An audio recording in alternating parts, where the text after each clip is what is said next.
Hello friends, कैसे हैं आप लोग। उम्मीद करती हूँ आप लोग बहुत अच्छे होंगे। हमारे घर के रोज के काम अगर हम थोड़ा सा टिप्स के थ्रू कर पाए ना, कोई भी काम मुश्किल नहीं होगा, काम एकदम आसान हो जाएगा और हम अपने लिए भी थोड़ा सा समय बचा सकेंगे। ऐसे ही कुछ छोटे छोटे टिप्स शेयर करने वाली हूँ, तो चलिए टिप्स हम देख लेते हैं।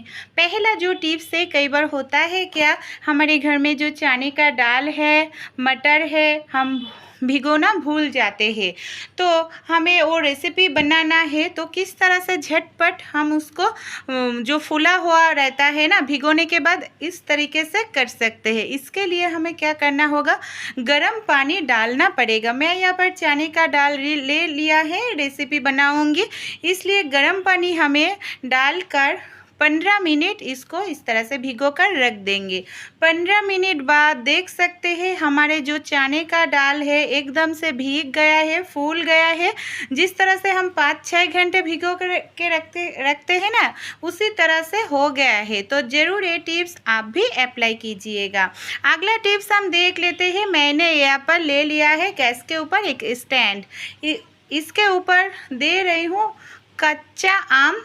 क्या करेंगे, कच्चे आम को इस तरह से देकर हमें क्या करना, अच्छे तरीके से आम को हमें यहाँ पर जलाना होगा, पकाना होगा। देखिए दोनों साइड इसी तरह से आम को क्या करेंगे, हम यहाँ पर आम को देकर जला लेंगे। 1-2 मिनट बाद आम का जो कलर चेंज हो जाएगा ना, देख सकते हैं चेंज हो गया है, आम हमारा पूरी तरीके से पक गया है। गैस बंद कर देंगे, थोड़ा सा अभी ठंडा कर लेंगे। जब थोड़ा सा ठंडा हो जाएगा ना, तब क्या करेंगे, एक बर्तन ले लेंगे, बर्तन में पानी, ठंडा पानी ले लेंगे और आम का जो ऊपरी वाला छिलका है, जले हुए छिलके को इस तरह से हम पानी में डालकर इसको क्लीन कर लेंगे। इसी तरीके से जो 3 ठो आम है ना, बाकी आमों को इसी तरीके से हमें ना क्लीन करना पड़ेगा। देख सकते हैं इसी तरीके से 3 ठो आमों को हमने क्लीन कर लिया है। फिर हाथों को क्लीन करने के बाद ठंडा पानी इस आम के अंदर डाल देंगे। फिर आम का जो बीज है ना, इस तरह से हाथों की मदद से बीज को हमें निकल लेना पड़ेगा। देखिए बहुत ही आसान है, मैं एक करके दिखा रही हूँ। सारे बीज को इसी तरीके से निकाल कर लेंगे। फिर क्या करेंगे, आम का जो पानी है ना, इस पानी में हम डाल देंगे स्वाद अनुसार नमक। जो खाने वाला नमक होता है वही नमक, थोड़ा सा हम इसके अंदर डाल देंगे काला नमक और स्वाद अनुसार शक्कर। ये तीनों चीज़ को हम डालकर अच्छे तरीके से ना हमें मिलाना पड़ेगा। घर पर ही हम बना सकते हैं आम पन्ना की शरबत, जो गर्मियों में बहुत ही ज़्यादा टेस्टी लगती है फ्रेंड। हम बंगाली लोग बहुत ही प्यार से खाते हैं। आप भी ये आम पन्ना की शरबत ज़रूर खाइएगा, इतना अच्छा लगता है ना, क्या बताऊँ। आपके शरीर भी सुस्त रहता है, फ्रेश रहता है गर्मियों में। तो प्लीज़ एक बार आप ज़रूर इस तरह से बनाकर खाकर मुझे कमेंट करके बताना ये टिप्स आप लोगों को कैसा लगा। चलिए अगला नेक्स्ट टिप हम देख लेते हैं। इस तरह का जो हमारे घर में चाकू हम यूज़ करते हैं ना, कई बार हम घूमने जाते हैं, साथ हमारे बच्चे रहते हैं, हम उसको फ्रूट वगैरह काटने के लिए चाकू कैरी करते हैं। लेकिन कई बार देखा जाता है बैग में चाकू कैरी करने से ना, बैग का जो सामान होता है उसका भी नुकसान हो जाता है। कई बार बैग में से कुछ चीज़ हम निकलने जाए तो चाकू की मदद से हमारा हाथ उंगली कटने का भी खतरा रहता है। तो क्या करेंगे, एक पुराना रुमाल ले लेंगे, रुमाल के से ठीक बीचों बीच हम चाकू को रख देंगे। फिर रुमाल को ना इस तरह से फोल्ड करके ले लेंगे। इस तरह से फोल्ड करने के बाद हमें क्या करना होगा, चाहिए एक गार्डर या रबर बैंड के मदद से टाइट करके रुमाल के अंदर हमें चाकू को इस तरह से रखना पड़ेगा। इस तरह से अगर हम रख कर बैग में कैरी करेंगे ना, तो बैग में जो दूसरा सामान है उसका भी नुकसान नहीं होगा और हमारा हाथ उंगली के कटने की भी खतरा नहीं रहेगा। तो ये छोटा सा टिप्स आप भी अप्लाई कर सकते हैं। तो चलिए नेक्स्ट जो टिप्स है वो टिप्स हम देख लेते हैं। हमारे घर में जो पुराना इस तरह का कंटेनर है ना, मैंने ले लिया है एक कंटेनर, और लोहे वाला जो इस तरह का रॉड आते हैं ना, इसको क्या करेंगे, गरम कर लेंगे। फिर जो कंटेनर के तला वाला हिस्सा है ना, इसमें छोटे छोटे करके बहुत सारे छेद हम इसमें बना लेंगे, होल। देखिए इस तरह से मैं बहुत सारे छेद बना लिए हूँ। इसको हम कहाँ पर और कैसे यूज़ करेंगे, पहले और एक काम करना होगा। हमारे कंटेनर जो रेडी हो गया है ना, कंटेनर के ऊपरी वाला हिस्सा में भी हमें 2 छेद करना पड़ेगा। एक समान छेद कीजिएगा तो बहुत ही अच्छा होगा। देखिए माप करके मैं दूसरे साइड भी एक ही तरीके से छोटे से एक छेद बना लिए हैं। फिर क्या करेंगे, मैं यहाँ पर डाल रही हूँ जो डोरी होता है ना, वही वाला डोरी। इस तरह से एक छेद के अंदर से दूसरे छेद में इस तरह से डोरी हम डाल देंगे। फिर क्या करेंगे, डोरी डालने के बाद हमें ना डोरी में एक गांठ लगाना पड़ेगा। इस तरह से डोरी डालने से क्या होगा, कहीं पर भी हम इसको रख सकते हैं। इसको हम कहाँ पर यूज़ करेंगे देख लेते हैं। हमारे सिंक में, किचन एरिया सिंक में हम जब भी बर्तन वगैरह धोते हैं ना, बर्तन में खाना रहते हैं या सब्जी वगैरह जब भी धोते हैं रहते हैं, जब भी चाय खाते हैं, चाय पत्ती का जो बचे हुआ हिस्सा है वो रहते हैं, कई बार तो हम ऐसे ही सिंक में रख देंगे ना, तो सिंक का जो पाइप है ब्लॉक हो जाएगा, पानी जो है आसानी से निकलने में समस्या होगा। तो इस तरह से एक अगर हम कोई भी कंटेनर, हमारे जो टैप है, टैप के अंदर हम इस तरह से हैंग करके रखेंगे, जो गंदगी है खाने के छोटे छोटे पार्ट या चाय पत्ती, इसमें अगर हम रख देंगे ना इस कंटेनर में, तो क्या होगा, इसके अंदर से सारी पानी आसानी से निकल जाएगा और हमारा सिंक का जो पाइप है वो ब्लॉक नहीं होगा। इससे हमारा बहुत ज़्यादा पैसे का भी खर्च कम हो जाएगा, क्योंकि अगर सिंक का पाइप ब्लॉक हो जाए तो फिर मैकेनिक बुलाकर उसको ठीक करना पड़ता है। तो इस तरह से एक जो कंटेनर है आप बना लीजिएगा। फिर जब भी आपका खाने वाला कोई पार्ट हो या कुछ भी हो गंदगी, आप इसमें रख सकते हैं। जब बर्तन वगैरह आपका क्लीन करना हो जाए तो आप इसको खोल कर डस्टबिन में डाल सकते हैं। आपका जो सिंक एरिया है एकदम से क्लीन रहेगा, कोई भी गंदगी नहीं रहेगा। फिर आप इसको अच्छे तरीके से क्लीन करके इस टैप में इस तरह से हैंग करके रखिएगा। तो ये आइडिया और ये टिप्स आप लोगों को कैसा लगा ज़रूर मुझे कमेंट करके बताना।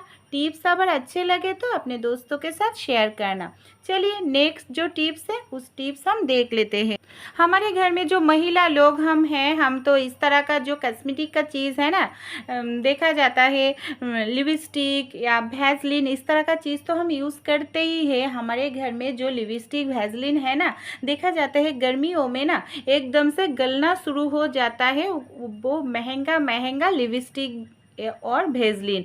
तो किस तरह से हम इसको रखें गर्मियों में, ख़राब नहीं होगा, गलेगा भी नहीं, इसके लिए आप कोई तो कंटेनर ले लीजिएगा या इस तरह का जो मिठाई वाला डिब्बा आते हैं हमारे घर में, उस डिब्बे को अच्छे तरीके से क्लीन करके लीजिएगा। फिर इसके अंदर हमारे जो लिपस्टिक है, वैसलीन है या आप कोल्ड क्रीम को इस तरह से इस डिब्बे में रख सकते हैं भर के। इसको भर के रखने के बाद आप क्या करेंगे, हमारे घर में तो फ्रीज़ हम सभी लोग ही यूज़ करते हैं। इस तरह से अगर आप फ्रीज़ में रख देंगे, तब जब भी आपको यूज़ करना हो फ्रीज़ को निकाल कर इसको यूज़ करने के बाद फिर से फ्रीज़ में रख दीजिएगा। इससे क्या होगा, आपका जो चीज़ है ना लिपस्टिक या वैसलीन ख़राब नहीं होगा, अच्छा रहेगा। अगला टिप्स चलिए देख लेते हैं। ग्रेटर की मदद से आपने कभी सब्जियां काटे हैं? किस तरह से हम ग्रेटर की मदद से सब्जी को काट सकते हैं, चलिए देख लेते हैं। हम जब भी इस तरह के जो झींगे आते हैं ना, झींगे को हम चाकू की मदद से काटते हैं तो बहुत ज़्यादा छिलके में झींगे हमारा निकल जाते हैं, बर्बाद हो जाते हैं।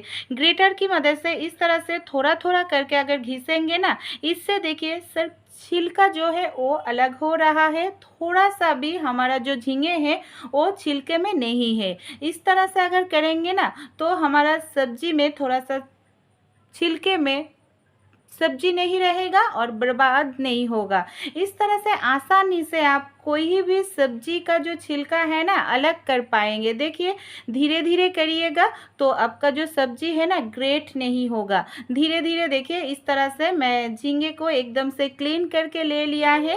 कितना अच्छे तरीके से क्लीन हो गया है हमारा झींगा और छिलका भी एकदम से अलग हो गया है ना बढ़िया टिप्स। आप भी ये टिप्स अप्लाई कर सकते हैं और हमारा जो झींगा है देख सकते हैं एकदम से कितना बढ़िया तरीके से क्लीन हो गया है। आप चाहे तो जो इस तरह का पटल का सब्जी है, पटल का सब्जी को भी आप इस तरह से क्लीन कर सकते हैं। जो ऊपरी वाला छिलका है ना आसानी से हम ग्रेटर की मदद से क्लीन कर पाएंगे और इस तरह से क्लीन करने से हमारा सब्जी भी ग्रेट नहीं होगा, थोड़ा सा सब्जी भी हमारा बर्बाद नहीं होगा। कई बार हम भाजी वगैरह करते हैं ना, इस तरह से चाकू की मदद से हम 2 हिस्सों में काट लेंगे तो हमारा काम भी आसान हो जाएगा। तो ये छोटा सा टिप्स आप लोगों को कैसा लगा ज़रूर मुझे कमेंट करके बताना। टिप्स अच्छे लगे तो ज़रूर एक लाइक करना और आप कहाँ से मेरा ये वीडियो देख रहे हैं तो ज़रूर अपने कमेंट में भी बताना। तो चलिए अगला जो नेक्स्ट टिप है, नेक्स्ट टिप हम देख लेते हैं। नेक्स्ट टिप जो है पेटीकोट को लेकर, इस तरह का जो पेटीकोट लेगिंग्स आते हैं ना हम तो महिला लोग पहनते हैं। कई बार होता है हम शादी पार्टी में जाते हैं, बहुत दूर ट्रेन सफ़र करना होता है, बस सफ़र करना होता है, तो हम शादी पार्टी में जो ज्वेलरी यूज़ करते हैं ना, तो ज्वेलरी गोल्ड का ज्वेलरी तो हम पहन कर भी नहीं जा सकते। अगर हम बैग में कैरी करके ले जाए तो चोरी होने का भी खतरा रहता है। हमारे मन में हर दम यही टेंशन काम करती है। तो हमारे घर में जो ज्वेलरी बैग आते हैं ना ये बहुत ही ज़्यादा काम की चीज़ है, क्योंकि इसमें अंदर चेन लगा हुआ है तो आसानी से गिरेगा नहीं। इसके अंदर हम कोई भी गोल्ड का ज्वेलरी हो, हमारा रुपया हो, कुछ भी सामान हम इसमें रख सकते हैं चेन बंद करके। फिर हमारा जो पेटीकोट है ना, पेटीकोट के अंदर देखिए इस तरह से हम अंदर में डाल देंगे। फिर क्या करेंगे, एक सेफ्टी पिन की मदद से ज्वेलरी बैग और पेटीकोट को हम इस तरह से सेट कर लेंगे। फिर इसको क्या करेंगे, चेन जो है ना चेन को बंद कर देंगे। फिर इस पेटीकोट को हम पहनेंगे ना, कोई लोग बाहर से समझ ही नहीं पाएगा। जो हमारा ज्वेलरी है हमारे साथ में ही है, हमारे कोई टेंशन लेने की ज़रूरत ही नहीं पड़ेगा। तो है ना कमाल का टिप्स, आप भी ये टिप्स ज़रूर अप्लाई करना। चलिए अगला टिप्स हम देख लेते हैं। जो पेटीकोट हम पहनते हैं ना, इसका जो डोरी है कई बार हम क्या करते हैं सेफ्टी पिन की मदद से डोरी को पहनाते हैं। डोरी पहनने के कारण कई बार देखा जाता है सेफ्टी पिन अंदर में खुल जाते हैं, हमारे हाथों में चुभ जाते हैं। तो एक पेन की मदद से हम आसानी से पेटीकोट में डोरी पहना सकते हैं। क्या करेंगे, पेन को ढक्कन को खोल लेंगे, इस तरह से जो डोरी है ना डोरी को पेन के अंदर हम डालकर इस तरह से कैप को बंद कर देंगे। फिर पेटीकोट को जो डोरी वाला हिस्से डालने जगह है ना उस जगह से हम आसानी से कम समय में हम पेटीकोट को जो डोरी है डाल सकते हैं। सिर्फ पेटीकोट नहीं कोई भी चीज़ में आप इस तरह से डोरी डाल सकते हैं। ये कितना आसानी से हमारा पेटीकोट में हम डोरी डाल लिए हैं। तो आप भी ये टिप्स अप्लाई कीजिएगा, अपने दोस्तों के साथ भी ज़्यादा करके शेयर करना।